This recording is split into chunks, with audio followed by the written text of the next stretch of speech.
Now we are going to talk about the latest updates on the situation with the Gaza ceasefire. Journalist Javed Rana is joining us from Pakistan, Islamabad, to talk about the situation and the negotiations taking place in Egypt. Javed, thank you so much for joining us here on A News once again.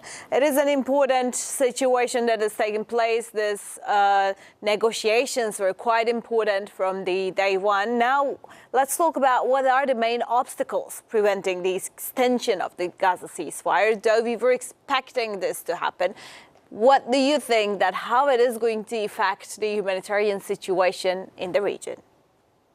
I think this extension of the so-called ceasefire deal is basically has come from the USA and Israel.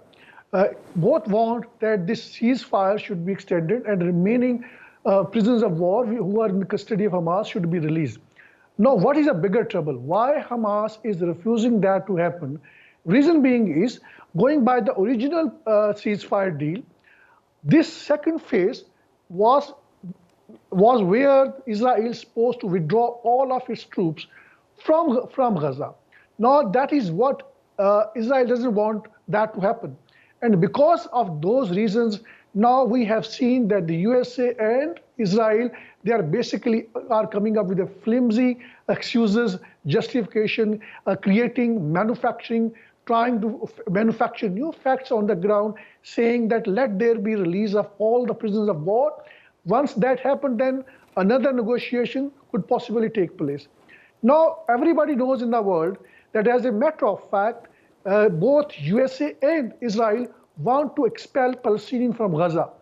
And what they want is basically to get all the prisoners of war from Hamas custody back and then start an intensified military campaign against the Palestinians in Gaza, which means creating conditions, very hostile conditions, far worse than what we have seen in the previous genocidal phase of war, and then forcing all Palestinians from Gaza to be basically expel them to Egyptian part of the border. Now we have also seen reports suggesting that Egypt has put in place its military troops on the other side of the borders with the mortar guns, with the tanks. My understanding is that they are not there to basically fight off with Israel. They are there to make it sure that none of the Palestinians from Gaza, they manage to sneak into the Egyptian part of the border. Reason being is right now that Egypt is not ready at any cost to take more Palestinians. And that is why the Egyptian president did not have a meeting with the President Donald Trump. He had invited him to Washington.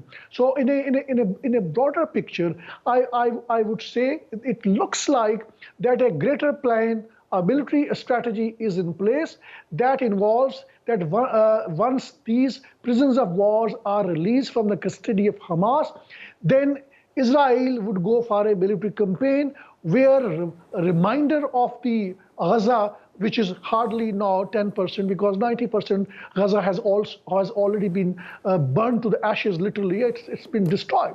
So they want basically that the remaining buildings, the commercial and the building structure, that would also be destroyed. And then people would be left with no option but to move to the other side of the border. And for that to happen, we already know that Israel has basically prevented all humanitarian aid to trickle into Gaza. As many as 600 trucks, which were allowed after the ceasefire agreement, now those have been stopped. And the reason being is that Israel is using aid as a weapon of war, and they're trying to basically starve the people to the death, something they have already done it. Dozens of people died in Gaza previously just because they didn't have enough food to eat. Well, let's talk about from the military operations perspectives as well, because the humanitarian situation is dire and we have been talking about it quite a lot. But the situation is only going to get worse under these circumstances, as you mentioned. So how have recent military operations in Gaza impacted the ongoing peace talks, in your opinion, and the prospects for a lasting resolution between Israel and Hamas? I think, obviously, the apartheid state of Israel, right from the day one, from Netanyahu to their defense minister and everybody, every nonsensical body in the apartheid state, they've been saying one thing, that they are going to eliminate Hamas as a military force, as a political force in Gaza. That has not happened. Everybody in the world has seen that Hamas is very much there in place. Their health ministry is working. Their military force is working. Their tunnels, by and large, they are intact, despite the fact that over thousands colleges, universities have been destroyed. UN buildings infrastructure has been destroyed. No health infrastructure is there. Nonetheless, Hamas is there as a political force, as a government, something they have not been able to achieve. So that is something which has not gone well with the apartheid state. That is something which has not gone down well with the Americans. And now the international opinion is that since Hamas is there as a potent military and political force, as a strong government, despite all these bombing, therefore there has to be a solution. Unless there is some kind of a solution to this problem, this 7 decades old problem, there cannot be peace in the region. That is in fact a bigger picture that Israel does not want to basically see. They want to simply straight away suppress this Palestinian cause. Now, what are the solution patterns? My understanding is obviously two-state solution is there.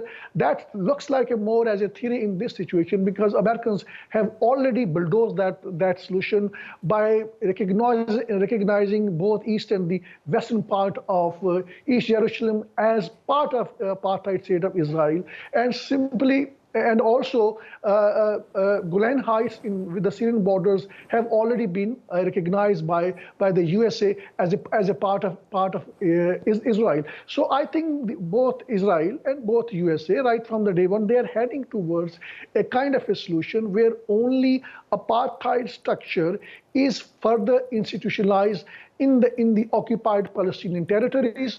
Now, more than Gaza, I think the occupied West Bank, East Jerusalem are far more important for the apartheid state. Reason being is because their so-called biblical agenda, which involves the hostilities from nearby region, the neighborhood of the al-aqsa mosque should be removed, which means removing the Muslim population from East Jerusalem and also from the West Bank, because they are saying this West Bank is in the biblical term, from their perspective, is a Judah and the Samaria.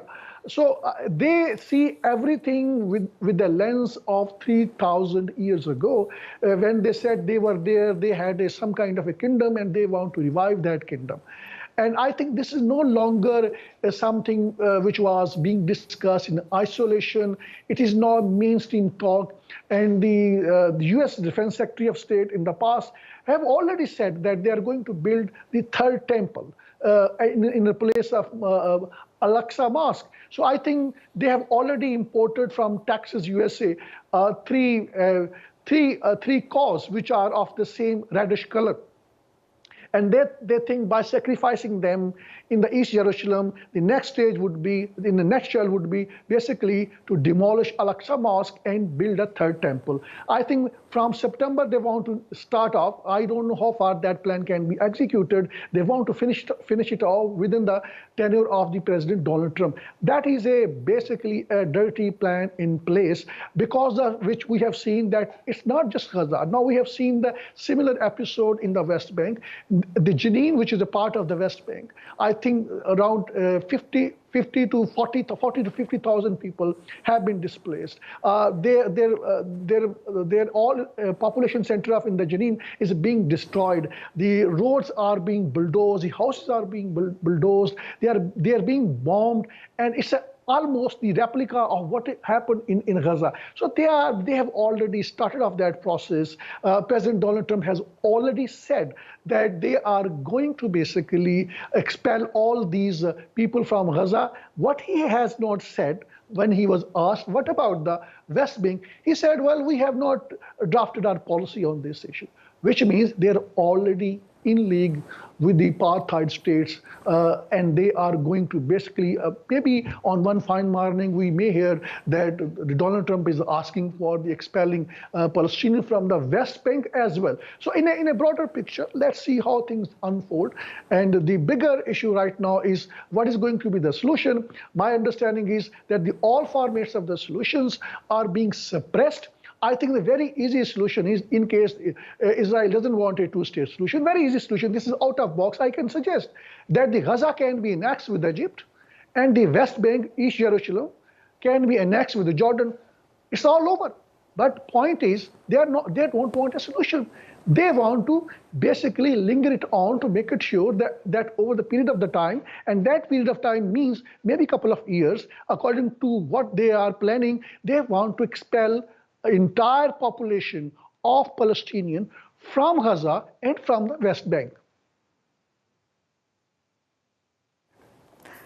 Let's talk about the international mediators as well, because the way that we look at the United States at the moment, it is quite intense, and the United States is actually trying to detach the global attention from the Gaza by acting out on the Russian-Ukrainian issue. So during the times like this, the international mediators are quite important, such as Qatar and Egypt, playing in the current ceasefire negotiations. How effective are their efforts in pushing for a sustainable peace agreement?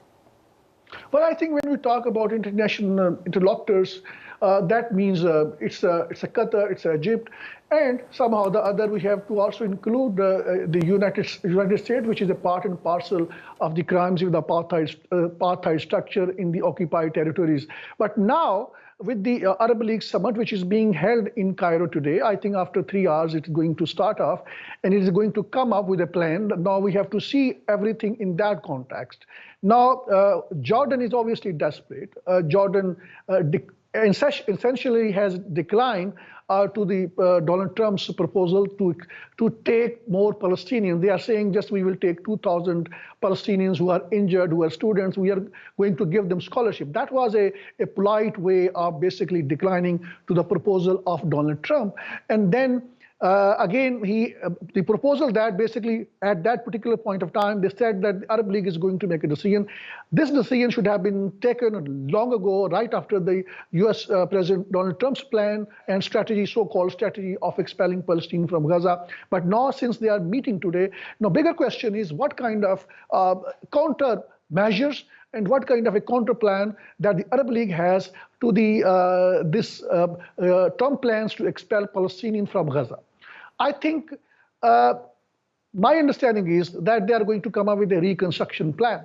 But the point is that at a time when Israel is hell-bent upon to destroy a remainder of Gaza, which is 10%, the talking about reconstruction plan doesn't make sense. One can live in fool's paradise by saying that there would be reconstruction when Israel has been bombing. Even during the ceasefire, Israel has killed dozens of people, and it continued bombing in parts of Gaza. So in a situation when Israel is already destroying and killing Palestinians, so I think expecting that there would be reconstruction doesn't make sense. So the options with the Arab Leagues are very limited because they don't have one option, and that option could have been invoked long ago, and that option is a self-respect.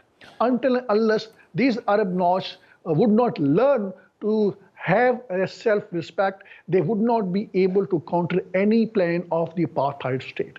And now this reconstruction means, by the way, it means 50 billion US dollars. A Gaza destroyed by Israel, and who's going to construct is the Arab Leagues, the Arab countries. Why would they construct it when it has been destroyed for no rhyme and reason by Israel? It doesn't make sense at all. I think Arabs are confused because they lack that action-oriented policy, because simply they are scared, they are covered. Now, bigger concern of many Arab monarchies, why they are very angry at Netanyahu. Not because that he has destroyed Gaza, not because he conducted a genocide of their Arab brothers in Gaza.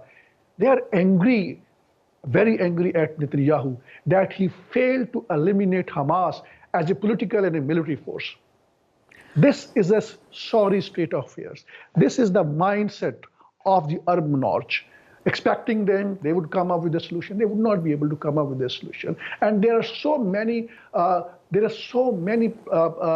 formats of the solutions. And that could start off with simply bringing UN peacekeeping forces in Gaza. But they are not going to accept it. And then could be possibly a unified Palestinian government in Gaza. Let's forget about Hamas. I think Hamas is going to be willing to accept any unified coalition government in Gaza. This plan is not acceptable to Israel. And for Arabs, their lingering concern is the Hamas, because Hamas belongs to Muslim Brotherhood, and Muslim Brotherhoods have their secret branches in the Arab countries. There's already a kind of environment that exists on the Arab streets. There's a pent-up anger in Arab streets and among Arab population. Arab monarchs are basically fearing that in case this Hamas survives, in years to come, in months to come, then the Muslim Brotherhood would simply can have more grounds in the Arabs, and in the event of any bigger uprising, Muslim Brotherhood would take over. We have seen in what happened in Syria. It is a combination of al-Qaeda. It's a combination of Muslim Brotherhood. They are in power in Syria. They are very scared. Arab monarchs are very scared. So let's see how things unfold. But my understanding is that they are going to come up with a kind of a cliche plan, which would involve reconstruction, which would involve many ifs, which would involve many buts, but they would not be able to do anything tangible, meaningful on the ground. They have no love for Palestinians. They have only concern with the Hamas, that if Hamas survives politically, militarily, which it has survived, that will be a recipe for disaster for them in years to come. They have a very close mind and a very narrow approach on how to handle Palestinian crisis. Well, Javed, thank you so much for your detailed answers, and thank you so much for joining us here on A News once again.